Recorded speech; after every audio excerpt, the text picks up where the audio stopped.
Okay, just farting around up here, and I noticed that the gates at Jack's Gulch were open. So I figured we'd take a drive through here. The campground is not even recognizable. This is a really good test of the horizon lock on the GoPro. I can see the hood of the Jeep moving around. They've come through here and just stripped all of these trees out.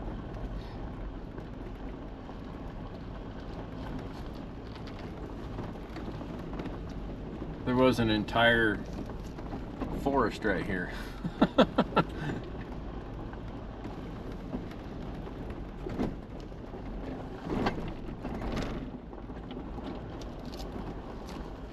This was the horse parking, like the big turnaround.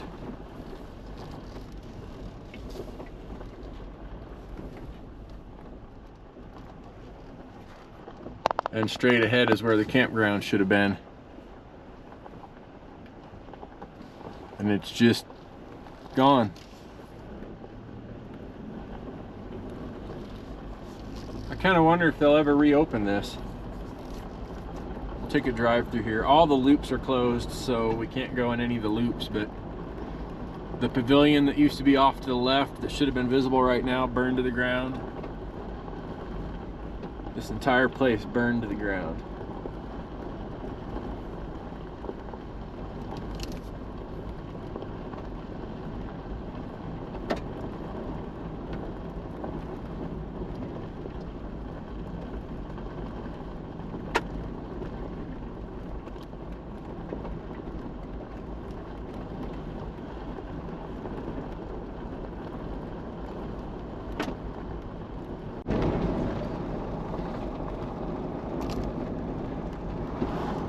So the next road that's open, finally, is Crown Point Road. Wanted to go up here and check this out a little bit. I like to bring the scout troop up here and go winter camping.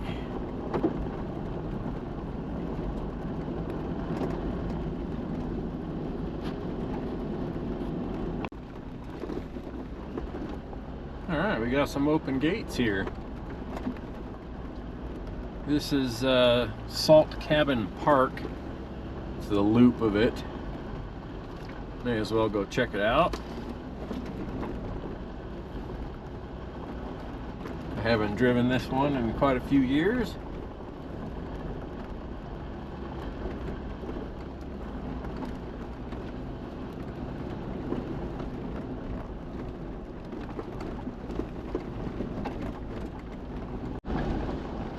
It's very interesting how hot this fire was in spots, and then it never even came through here. Very, very interesting.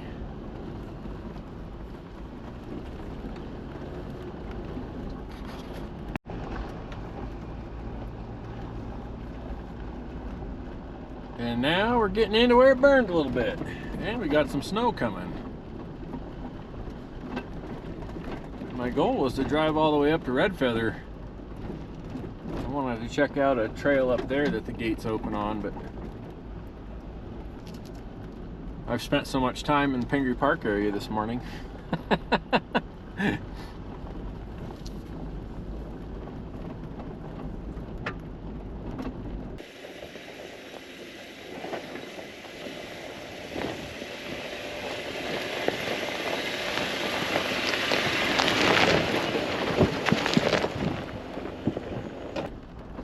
So far, this horizon lock does a pretty dang good job on this camera. Just finishing the loop here. Still need to eat some lunch. Speaking of lunch, that's my lunch flopping all over the place in the back seat.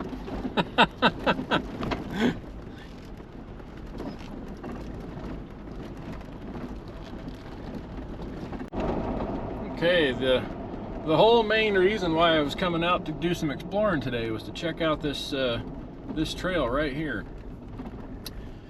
This is Bald Mountain 5:17 and the gate is open.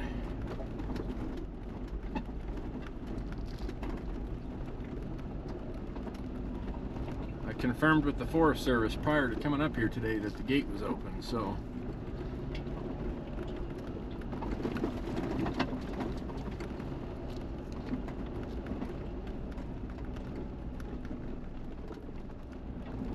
I'm really curious how much of this road they bladed over. This terrain has changed significantly. They've thinned out. They were using this as a fire break during the Cameron Peak fire. So they've thinned, 100+ feet on each side of the road as this fire was coming through here. And all the fire equipment and all that was running back and forth in here. When you get about 4 or so miles up this road, it gets pretty rocky, and there's actually snow falling up here on the road up ahead. And I really wanted to take it all the way over into the Nunn Creek Basin, but I think by myself today that's really not going to be a smart idea. So we'll take it up to where it gets kind of rocky, and then we'll probably turn around. The amount of forest thinning that's been done up here is just incredible. Now, some of this was cut after the fire, but I know for a fact they were making fire lines up here somewhere. All these stumps are burned, so that means these trees were on fire before they were cut.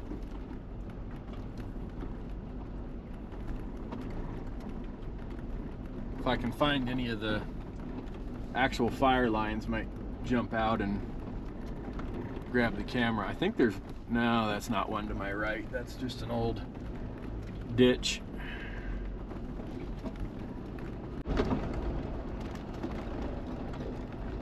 Yeah, just more of the same, scorched earth. The ground got so hot the grass hasn't even grown back yet. You've seen this a dozen times in videos that I've been making since this fire. Figured I'd kick the camera back on as I took a spur here. 517F. I don't believe I've ever driven this one. I have no idea where this goes. I've always just shot right through and gone up and over into the Nunn Creek Basin, but man, this burned pretty early last year, and there is almost nothing still in spots back here. That is just nuts.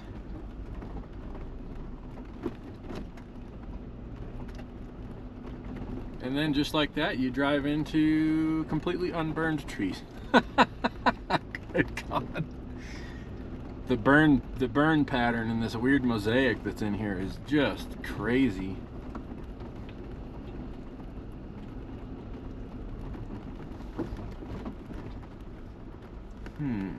Left and a right.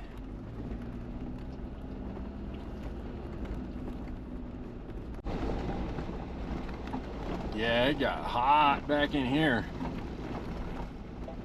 There's nothing left back here.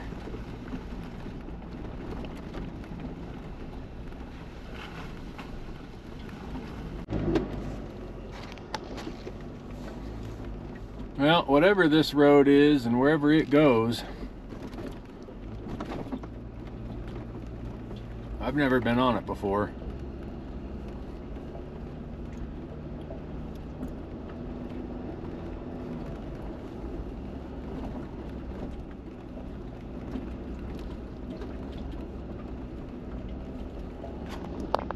It's pretty dang neat.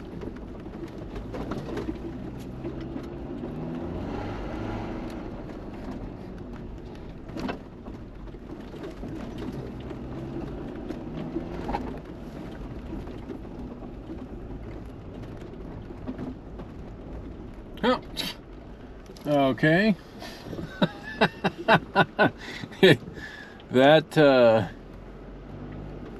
That abruptly ended.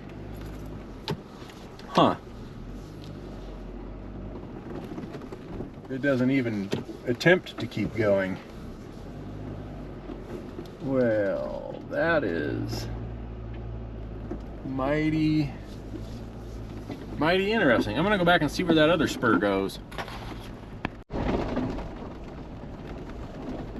Alright, coming back up on that turn to that other spur, I can see the road to my right. Curious where that goes. Yeah, here it is. Gonna take a 3-point turn to get in there, I bet.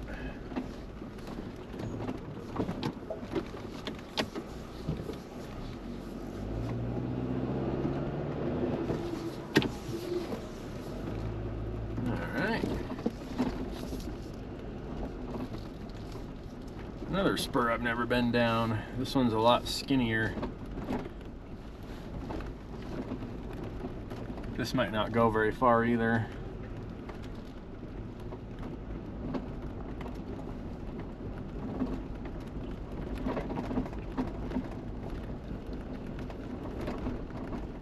There's a map screwed to the tree. I'll have to take a picture of that on the way back.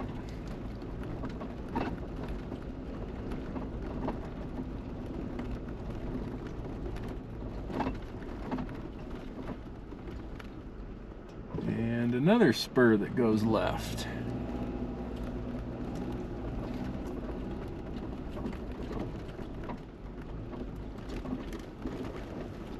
Well, I think we're gonna hit the end of the line here. Yep. All right. This must be an old mining road or something. And that little hump of dirt right here was the end of the road.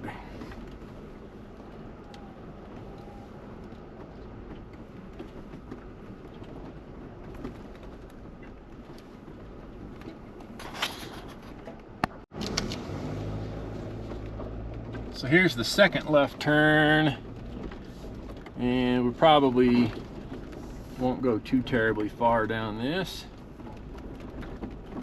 just because of the snow.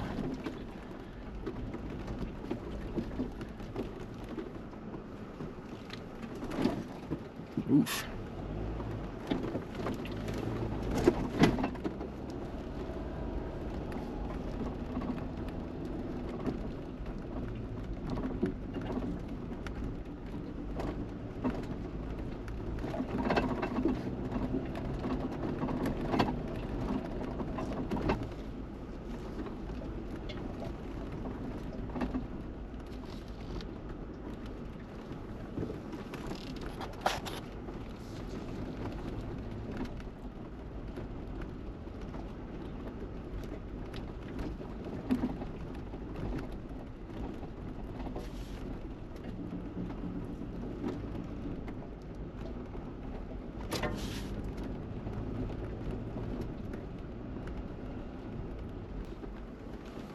Good grief, there's just a maze in here.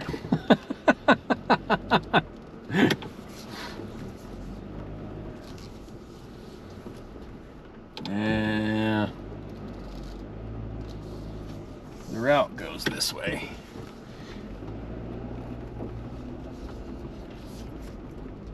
This is nuts.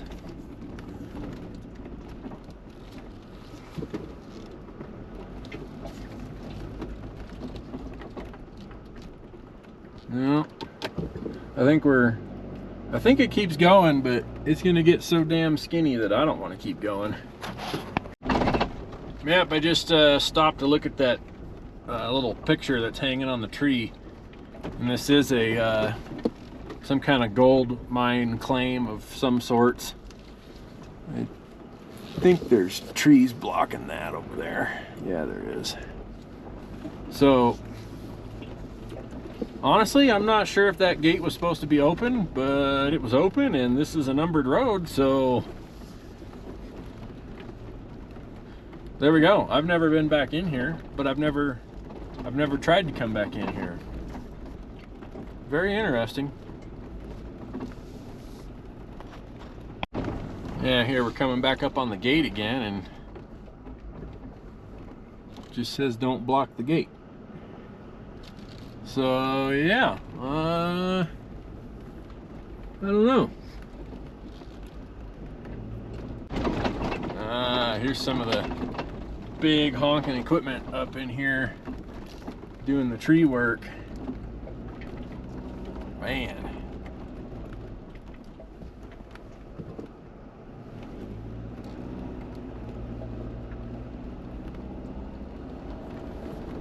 Awesome. Catching up to a pickup truck. Man, this got hot back in here. Nuclear scorched earth. It's been over a year since this fire came through here, and there is not even a shred of life on the forest floor. That is nuts.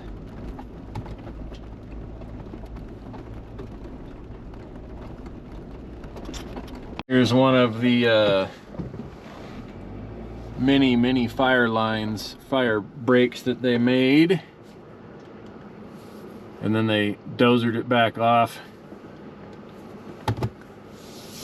Interesting.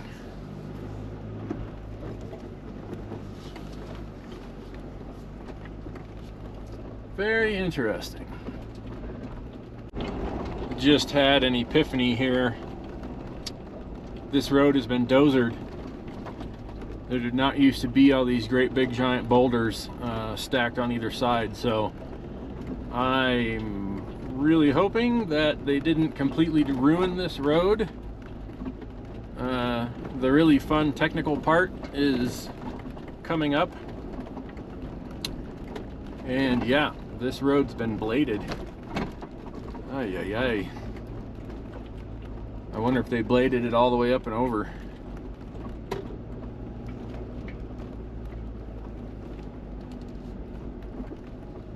We're gonna find out here in about 5 minutes, I think. I think we might get lucky here because this road has no longer got blade marks on it or big tailings off of it, and the trees just got skinny. So this might still be a fun road here towards the top.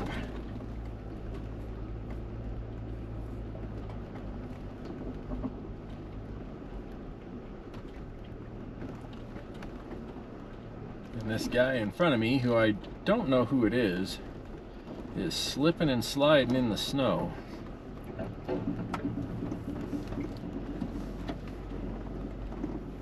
And it looks like there's a shitload of trees down.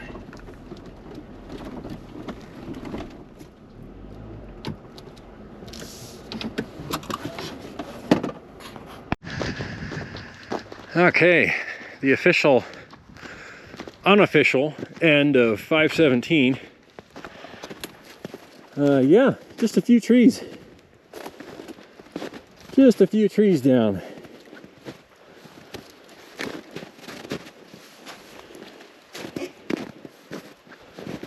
The road is very much not passable. So I made a GPS coordinate. Oh my gosh, look at all those trees. It looks like it'd be passable if you could just get this cleared.